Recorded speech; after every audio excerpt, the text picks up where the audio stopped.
Hello, friends and compadres. It's me, Dan Winslow. I'm back here at Presidential Speculatainment here at the podcast. And I'm here today to explain. Time to do a little explaining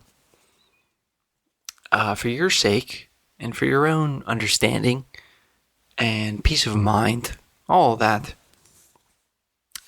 As to why I'm doing this podcast and what I hope to accomplish and what sort of entertainment or speculative entertainment I might hope to provide over the coming months. And so first and foremost, I do have to admit I'm a bit of a political junkie. Now, I am, or I have been, sort of on again, off again, beginning in, I would say, middle school, maybe with some of the music that I was listening to. I got very interested in politics, and yada, yada, yada. Fast forward to today. Well, in any case, folks, I really think that all that aside, and all my personal, boring diary entries, and all that type of stuff aside, that this election could be really fun.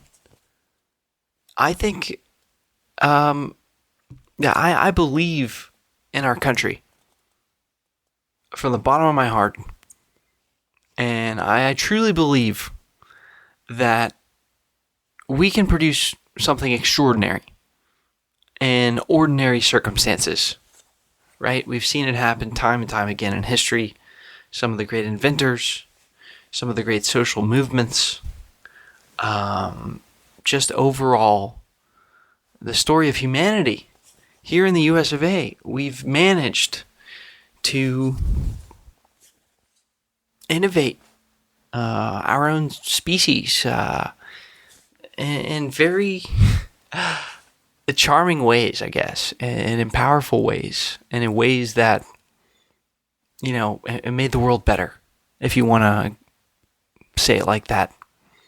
And I believe that we don't have to have a cookie cutter election. We don't have to have an election of, Goldman Sachs versus JP Morgan Chase. All right? We don't have to have an election of Clinton versus Bush. We don't. We've had it before. It was a different Clinton. It was a different Bush.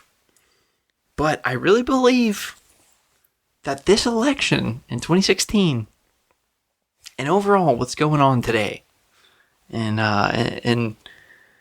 the ether of the everyday lives that we live, I think we could have some fun. So, without further ado, episode number 3, I will do a little bit of further explaining and talk about the context of the 2016 presidential election for the President of the United States of America. Here on the Presidential Speculatainment Podcast.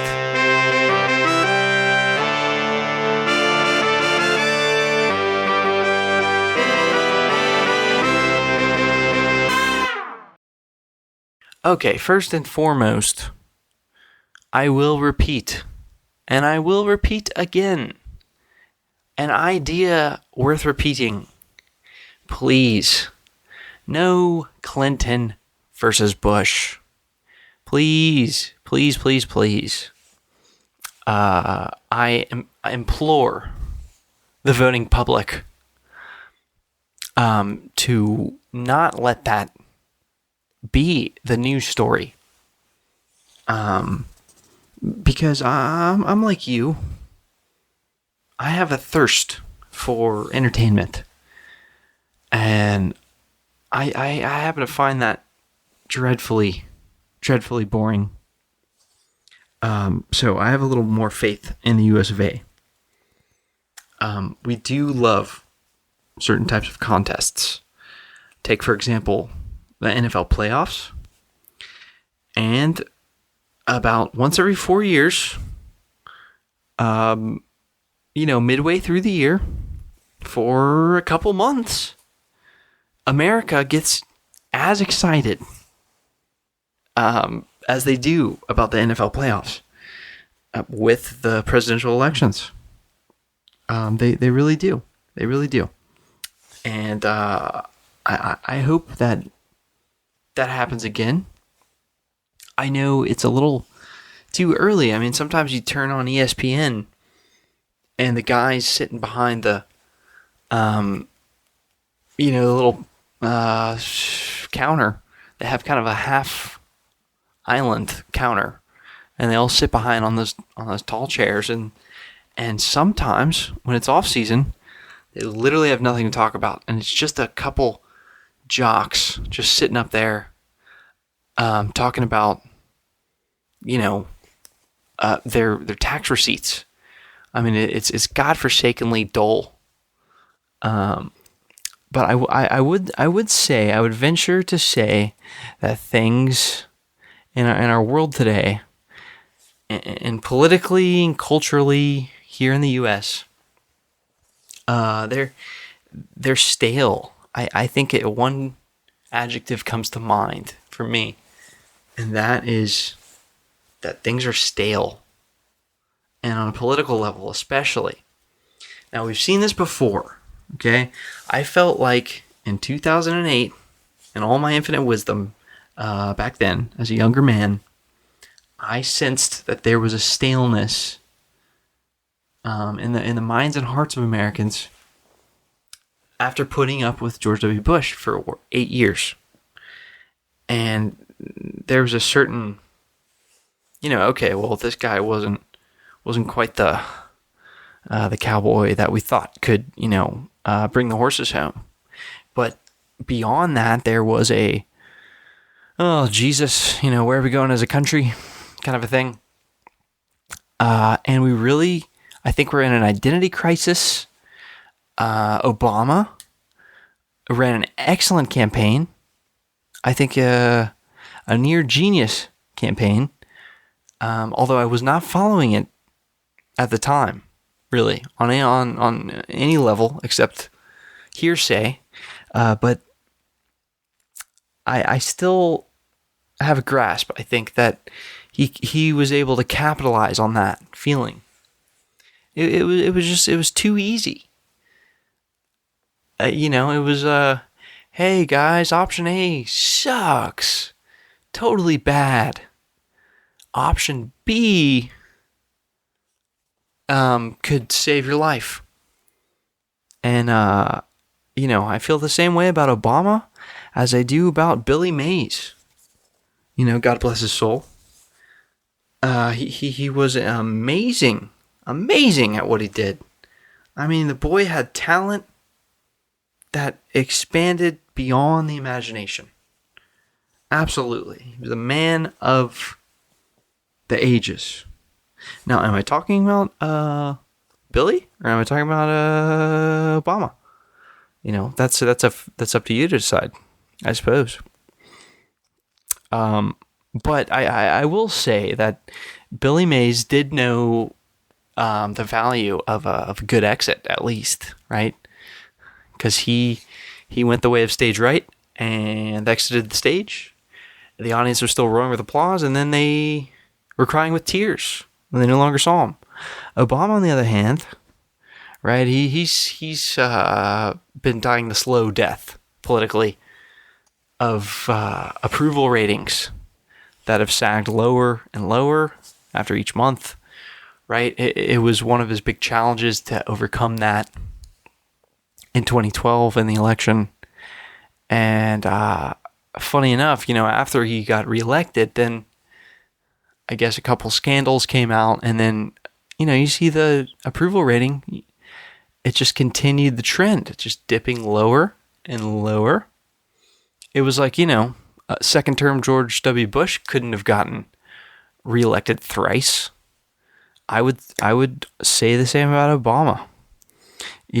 I saw a news story that the guy who made the poster for Obama that said hope on it, I'm sure we've all seen that around on a bumper sticker or whatever. It's a iconic image. But that guy, he has now abandoned ship and walked away. So if you listen to a guy like that who just says, you know what, he's not the guy I thought he was, I can't support him anymore, that's kind of a whoa moment, right? And it's kind of like a, hey, Obama, how much were you actually hopeful, and how much were you capitalizing on the identity crisis of our country, right? Because if you break down the facts, and if you break down, job performance, right? Because essentially every 4 years we hire a new boss. And it's an interesting way to do it. Never happens this way at a company if you've ever worked for proper office. But you get to vote for your boss, essentially. And we did that twice for Obama. And I think if I was giving him a review, if I was like the stakeholders in a company, right, and the board, all that type of stuff, right, they gather around and they bring him in. I think I would say, Mr. President, you've gotten some decent short-term gains. You've kept our status quo going, blah blah blah. You've expanded certain things, bi-weekly picnics, etc. But I think on a fundamental basis, our country has deep-seated problems that have yet to be addressed. And I think a lot of people are sort of amazed that in the last several years, big problems have gone unaddressed, right? And instead, new problems have just popped up, or new issues that weren't even on the radar, right? So, I don't know. To me, Obama is like sort of reminiscent of George W. Bush, where it was like he's kind of this cowboy, like shoots from the hip, and just is like, all right, yeah, let's sling it together, throw it on the saddle, and let's see if she runs. Meanwhile, I think a lot of the issues that have been going on for decades now have not been addressed, right? As far as what the federal government manages, all the subcommittees, all the various things, and things they investigate, conflicts of interest, and dereliction of duty. When they look at all the agencies, they keep finding these same problems. And it's like, guys, what's going on, And it's like, well, we got a new agency, the Agency of Problems, to deal with all the problems. It's like, all right, well, it's like Obama ran on reconstructing the pillars, right, that constituted our representative government. But instead of shoring up the pillars that we already had, making them stronger, making them better, it's like he just put some more pillars down. And he's like, all right, well, here we got twice as many pillars, right? It's like, well, what's going on with all the old ones? Like, it seems it's the same old. And of course, if you ever spend any time in Washington, D.C., that's what you'll hear from people. It's like, oh, change. Much less change we can believe in. Change is like, it would be as if you said that the sun was blue is the equivalent of saying that change will occur in Washington, D.C., right? So these people know the value of the status quo, and the value is that it's the most valuable, that it makes the most money, right? That change can make investors fearful. And if investors are fearful, then the investing houses, they have less to speculate with, and blah, blah, blah, blah, blah. But you know what? Romney, that would be Mitt, he said that he would not run again, right? When he was asked, when many news reporters were asking that question for some reason, and eventually they got an answer out of Romney, and Romney said no. And you know, this is a guy who ran a company who used to buy out other companies and take them over. And these companies would be like on the verge of bankruptcy, you know, totally like left out to dry and about to go defunct. And then Romney's company, which was I think called Bain Capital, they would go in and rescue these companies, right? And then they would do all these things. You know, it was like this reality show, like a weight loss show. We're like, all right, don't touch that donut, even though it's the 2074th donut that you've had this year. Put it down, right? And they like rescue them right before they're about to give themselves a heart attack, as far as companies go, right? And they liquidate all their holdings and blah, blah, blah. They restructure and then turns them around. And then what do you know? The company was saved. And it's like this comeback story.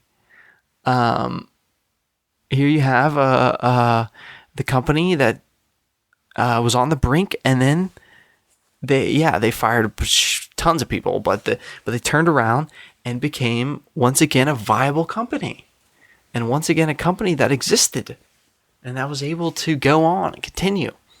Now, I'm not saying that Romney would have done that with the U.S. of A. For all I know, if Romney had become president, I would be, a Canadian citizen. I have no idea, right? Because that's crazy speculation. That's too crazily speculative, even for me, right? So I'm not saying anything like that. All I'm saying is Romney has that type of judgment, right? So when they asked him, Romney, hey, you want to give a shot at running the country? Romney looked the country up and down, and he said, you know what? That country's going out of business. Yeah, there's nothing that can save that country. Like even I can't. Right. Blah, blah, blah.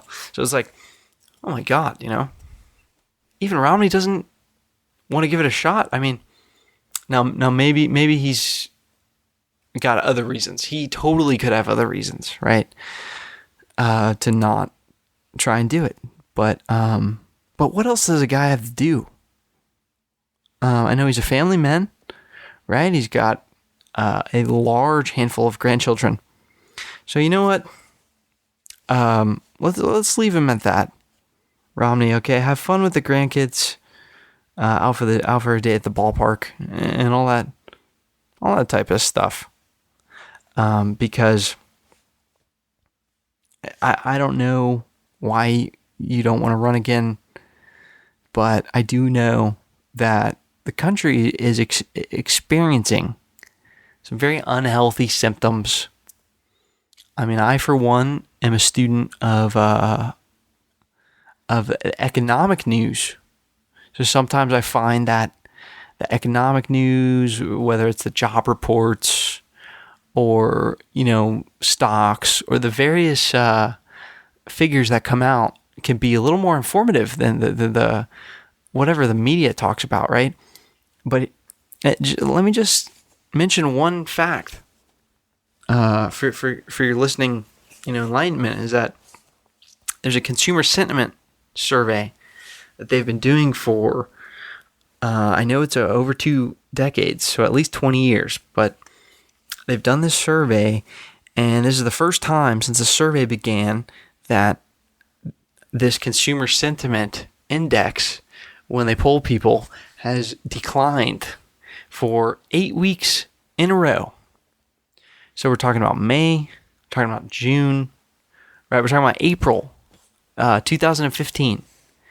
And the consumer sentiment of his or her own well-being is just taking a particular direction to the downside. So, why is that relevant? Well, because it creates this problem, or it's symptomatic of a problem.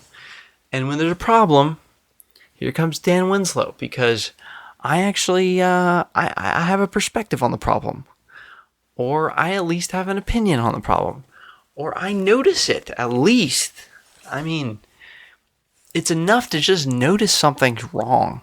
And I think that something's wrong here in the US of A to the point, I mean, considering that we have 1/3 of our population that's obese, right? Now we have over half that's overweight, okay? But we got 1/3 that's obese, okay? So just me, I mean, just on a pure sexiness level, I'm deeply troubled, right? And so I think in order to, alleviate these issues, we need like a tough nutritionist who's like, you know what, those cupcakes, you're gonna have to toss them in the incinerator, and then he follows you home, right? Follows you home, and sneaks in your window, right, and just slaps that cupcake out of your hand, and then starts yelling at you to do push-ups. I mean, now listen, I'm not a fascist, because that would be fascistic. But I think that the problem is on that level where you need somebody, like if you go to see somebody about your health as quite an obese person, you need somebody who's not going to sugarcoat it and just tell you, well, just eat a half dozen of donuts when you wake up.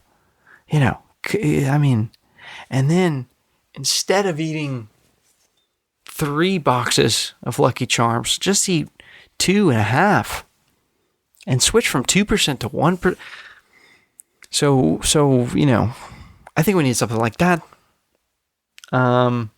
Personally. So just, if any of you guys were wondering what my biases were, or, if I have an angle, if I got an agenda, I would say that my speculation and my hopefully entertaining observations come out of what's really a true concern for the US of A. All I want it to be is, the great land of the free, where companies are started and where people are able to achieve their dreams, right? Where immigrants across the world dream of someday going to, because they could become a computer programmer, or they could become, I don't even know, right? But it's a romantic idea, and I think we've taken it for granted, and we shouldn't. Although we should have it for granted, I would say that anybody in any class can become anything. That's the essence of America. But it's I just looking at some of these economic numbers, I'd say that the last few years have not looked so hot. In fact, since the 2008 crisis, it's been poor at best. Okay? So, there you have it.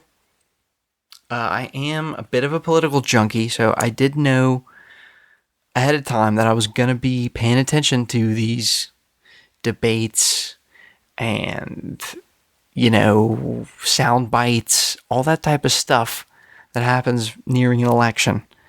And I have a feeling when this contest starts to get closer, America will pay attention for a bit, right? I mean, what else do we have to do, right? We already know what's going to happen on the next season of the Kardashians, right? And NFL, that's a seasonal thing. So I think that, it's not an incumbent election. We're going to have two brand new candidates. Say what you want about Hillary. But I just think it's got a chance of being exciting. I will speculate until the cows come home. Just hoping on a prayer that we get something to watch on the telly. And we just might, folks. So please, I implore you to subscribe to the podcast and listen to the next one, and the one after that. Here at the Presidential Speculatainment Podcast. I can't tell you how it's gonna come out. I mean, I'm thinking every few days, right? But that's about how often we're getting a big news story. So just please subscribe. Look me up on iTunes. And if you rate this podcast or give it a review, then that helps me exponentially to plow the way ahead well into this year.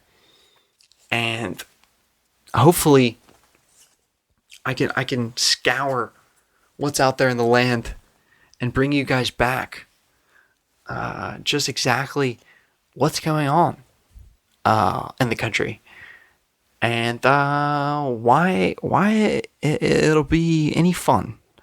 Okay, so I promise you guys we're gonna try to have fun as the election pot ticks higher and higher on the thermometer here, where you can visit us at presidentialspeculatainment.com.